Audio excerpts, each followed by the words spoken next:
Break के बाद आपका स्वागत है।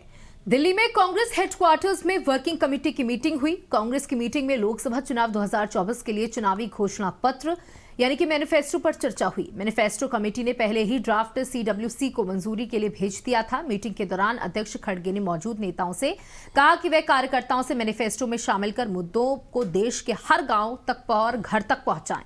रिपोर्ट्स के मुताबिक मैनिफेस्टो में 5 नए न्याय, युवा, नारी, किसान, श्रमिक और हिस्सेदारी न्याय शामिल किए गए हैं। हर न्याय के तहत कांग्रेस कुल 25 गारंटी दे रही है।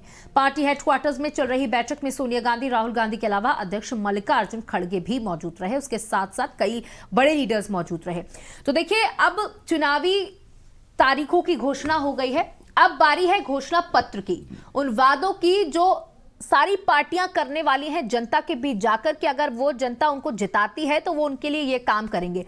तो ये जो एक मैनिफेस्टो होता है, ये बहुत बड़ा हथियार है चुनाव में उतरने का, और कांग्रेस अब इसको किस तरीके से ले रही है?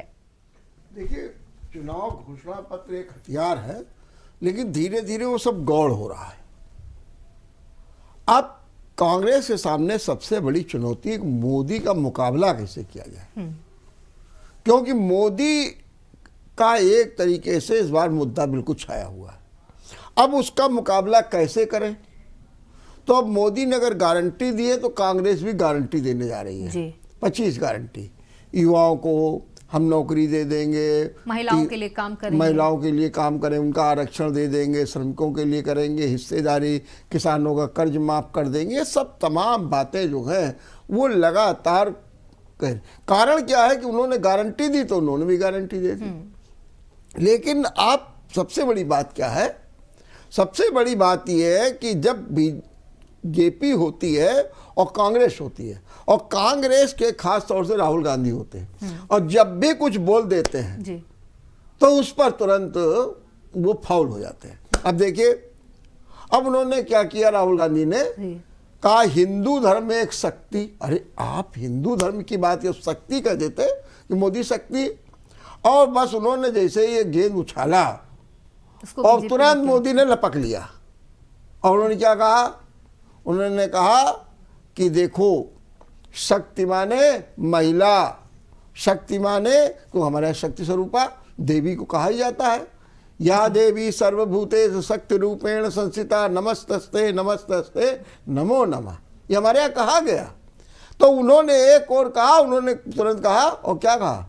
मैं इस शक्ति के लिए अपनी जान तक दे दूंगा। अब फिर उन्होंने कहा कि एक और शक्ति का विनाश करने वाले लोग हैं और एक शक्ति की पूजा करने वाले। अब देखो 4 तारीख को कौन जीतता है। अब सीधे सीधे राहुल गांधी ने बड़ा कहा कि नहीं नहीं नहीं, मेरा ये आशय नहीं। अरे आशय हो या ना हो, तो इनके घोषणा पत्र वगैरह सब कुछ है। अब गारंटी ये भी ले आए। उन्होंने कहा मोदी की गारंटी, तो ये कह रहे हाँ हाँ मेरी भी गारंटी, कांग्रेस की गारंटी। बल्कि इन्होंने एक पक्ष और अपना प्रबल मजबूत किया है। इन्होंने कहा हम जो गारंटी देते हैं पूरी करते हैं। अभी इन्होंने बताया कि 3 महीने के अंदर तेलंगाना में हमने 30,000 नौकरी दी। हमारी सरकार आई, हमने 30,000 लोगों को नौकरी।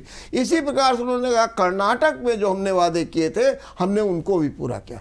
तो ये गारंटी की बदलाई हो। अब यहाँ लग रहा है कि एक और विकास और एक और जो है नौकरी, इन दोनों की गारंटी के बीच में। लेकिन कुल मिलाकर के बात मोदी फैक्टर, मोदी के इधर ना उधर, और वोट पूरी तरीके से मुद्दे पर, ये कांग्रेस की। और जो कांग्रेस की आज कमेटी में बैठक हुई है वो तो ये सब है ही है कि चुनाव घोषणा पत्र कर लो, गारंटी। लेकिन सबसे बड़ी चिंता ये हुई कि आखिर मोदी से मुकाबला कैसे किया जाए।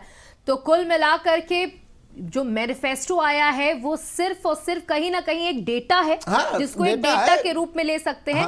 लेकिन असली बात यह है कि कैसे जनता के बीच में जा करके मोदी का मुकाबला करे, क्योंकि मोदी जो है वो डायरेक्ट जनता के संपर्क में है, और इसी प्रकार से कांग्रेस भी चाहती है कि वो भी जनता से डायरेक्ट कनेक्ट करे और मोदी को हराने का काम करे।